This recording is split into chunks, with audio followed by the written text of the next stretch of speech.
What's up, everybody? I wanted to talk to you about the best FC grind of the year. It is the most fun, the most rewarding without a doubt, but it can be overwhelming to try to understand, so I'm going to simplify it for you because once you understand it, it's quite easy. Here's the order I am going to go in to finish everything, and I want to give a precursor though because this used to happen to me.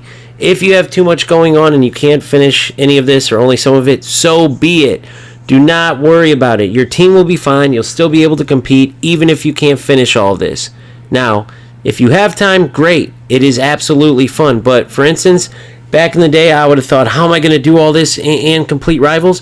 I'm not going to do Rivals most likely. If I have time, I will. I am probably going to prioritize content-wise FC because of the grind right now.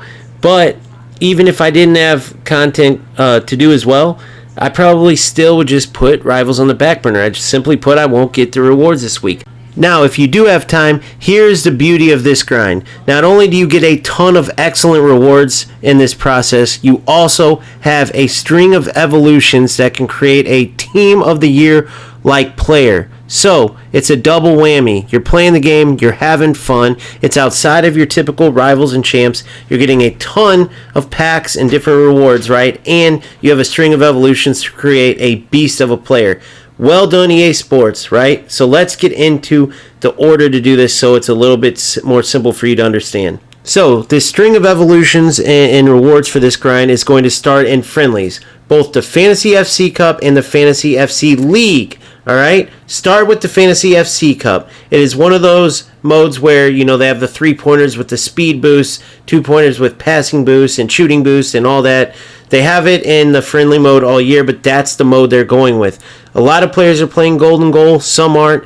It is absolutely fun. Don't go in there thinking it's going to be a skill-based thing because you could get 4, 5, 6 goals, your opponent gets 2, but they get 2 3-pointers maybe. It's just one of those modes where you grind out the wins, you have fun doing it, and it's not going to be some kind of competitive thing. I'm preaching to myself here because I went in last night with the wrong attitude and went back in today with the right attitude and just zipped right through it. So get in there, grind out your wins, and have fun while you're doing it, right? That's the point. You got to have fun. And then once you finish the Fantasy FC Cup, move right into Fantasy FC League. You only get 12 games every 3 days. And I think there's like 10 days left in total. So you have time. Don't rush. You can spread the games out.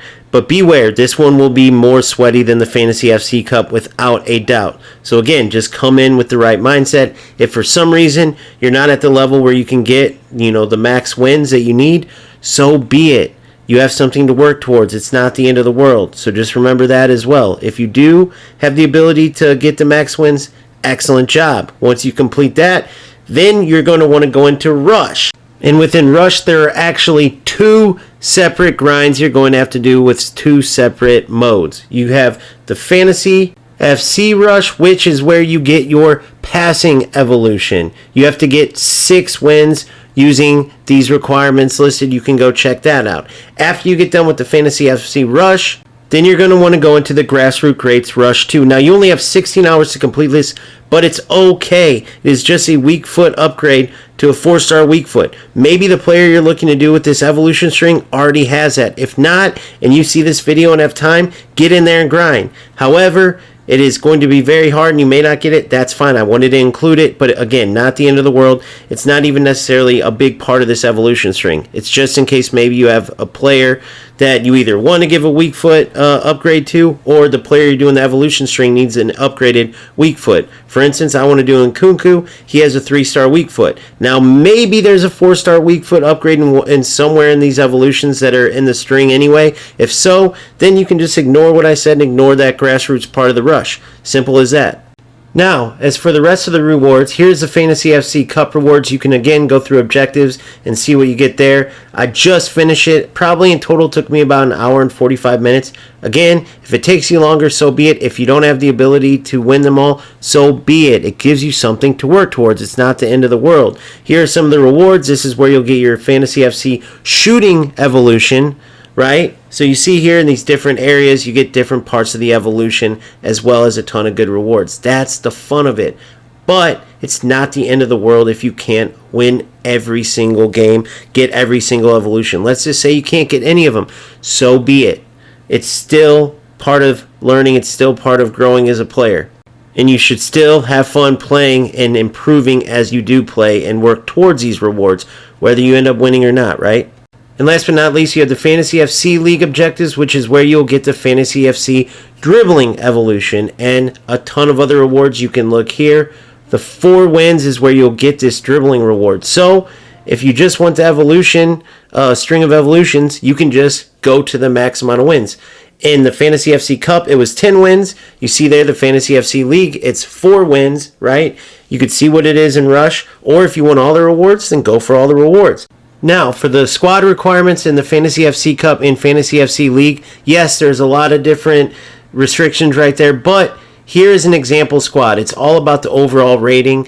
Go ahead, if it's kind of overwhelming or you're confused, use this as an example. And the one key piece of advice I'll give you is get excellent attackers first and foremost. Now, part of the rewards in the Fantasy FC Cup, you have to have 3 Liga 1 players, right? 3 French League players, and 3 La Liga, 3 Spanish League players, in order to get 2 of the rewards. So, they aren't part of the evolution rewards. If you're only going for that, don't worry about that restriction. If you do want all of the rewards, then you will need 3 French League and 3 Spanish League players for a certain amount of wins. Outside of that, you can use this team as a base for your Fantasy FC League team. There's a few different restrictions, but you can use this as a base and then make a few changes from there to further boost your team just a little bit. Now, once you get all the evolutions, then you have to choose which player you want to apply them to. For me, I'm 95% sure it's going to be Christopher Nkunku. Kudus was another good shout I got on stream, and I'm going to scan over that and see if that may be a good option. I'm also going to take a look on Footbin, which I strongly recommend you do as well. I'm going to look at the Evolutions Hub, look at the popular players, because any gold players that fit the bill are obviously going to be players that are being used for this evolution. Just make sure you go through all this effort, you choose the right player that's going to be in your squad, because once you apply all these evolutions, you can have a beast of a player that can no doubt come in and make your squad better. Just make sure you don't rush it, you choose the right player, and also you are going to need coins for 2 evolutions to make your player truly a beast that isn't part of these string of evolutions. One is a fantasy captain evolution that's 90,000 coins. Okay, the next one you're going to want to do is just like Jamie, which is 75,000 coins. So you're going in this order. Make sure you have the right amount of coins for those 2. After that, you start using the evolutions from this grind, which is first the shooting boost, then the passing boost, and last but not least, if you do get the weak foot and want to apply that, that would be the last one you do. So I hope this was helpful. Again, make sure you're having fun. Do not overwhelm yourself. It's not the end of the world if you can't get all the wins or can't get all this done. Keep grinding, keep having fun, and I will see you on the next one. Peace!